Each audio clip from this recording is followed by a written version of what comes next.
तलाकशुदा मुस्लिम महिलाओं को कितना गुजारा भत्ता मिलेगा, क्या कहता है शरिया कानून।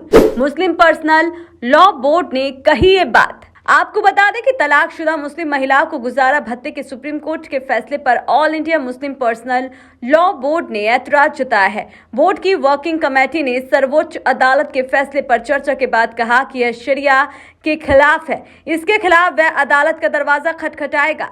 आइए जानने की कोशिश करते हैं कि शरिया कानून के तहत इस्लाम में महिलाओं को कितना भरण पोषण मिलता है और इसके लिए इस्लामिक कानून में क्या नियम है। सुप्रीम कोर्ट में जस्टिस बीवी नागरत्ना और जस्टिस ऑगस्टीन जॉर्ज मसीह की बेंच ने अपने एक फैसले में कहा है कि तलाकशुदा मुस्लिम महिला भी अपराध प्रक्रिया संहिता की धारा 125 अब भारतीय नागरिक सुरक्षा संहिता की धारा 144 के अनुसार पति से भरण पोषण पाने का अधिकार रखती है।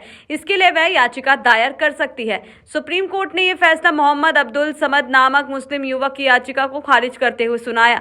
सर्वोच्च अदालत ने यह भी कहा कि उसका ये निर्णय हर धर्म की महिला पर लागू होगा। इसी को मुस्लिम पर्सनल लॉ बोर्ड शरीयत के खिलाफ बता रहा है। वहीं मुस्लिम पर्सनल लॉ में निकाह का भी जिक्र किया गया है, जिसमें भारतीय मुसलमान मुस्लिम पर्सनल लॉ एप्लीकेशन एक्ट 1937 को शरीयत कानून मानते हैं। यह मुसलमानों के बीच विवाह, गोद लेने, विरासत, तलाक और उत्तराधिकारी जैसे व्यक्तिगत मामलों को नियंत्रित करने के लिए इस्लामी कानून को मान्यता देता है। मुस्लिमों में निकाह को एक अनुबंध माना जाता है जो संतानोत्पत्ति बच्चों को वैध बनाने के लिए होता है। एक महर तत्काल होती है जो महिला को विवाह के वक्त ही मिल जाती है। दूसरी महर निकाह के वक्त तय कर दी जाती है जो तलाक या मृत्यु के वक्त मिलती है। शरीयत में तलाक के बाद भरण पोषण का अधिकार नहीं है।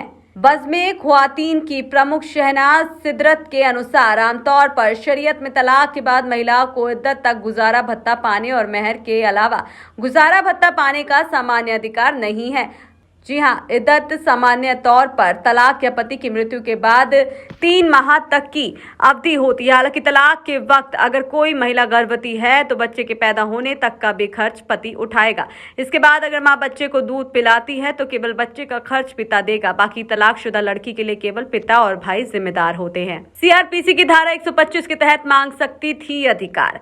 हालांकि साल 1986 के पहले तक सीआरपीसी की धारा 125 के तहत मुस्लिम महिला भरण पोषण का अधिकार मांग सकती थी। सीआरपीसी की धारा 125 के तहत भरण पोषण मांगने का अधिकार सभी धर्मों की महिलाओं के पास था। मुस्लिम महिला विवाह अधिकार संरक्षण अधिनियम 2019 क्या है, आइए आपको बताते हैं।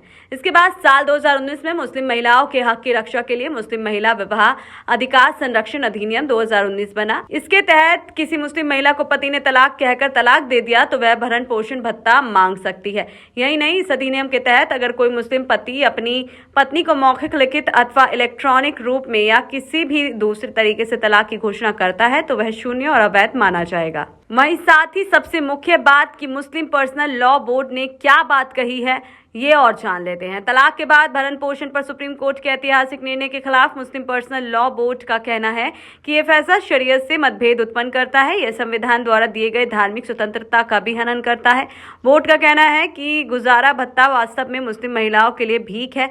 जब पति ने महिला से रिश्ता ही खत्म कर लिया तो वह उससे गुजारा भत्ता के रूप में भीख क्यों मांगे। तो अब इस पर आपकी क्या राय है, कमेंट बॉक्स में जरूर बताइएगा। इस फैसले को लेकर अपनी प्रतिक्रिया कमेंट बॉक्स में जरूर दें।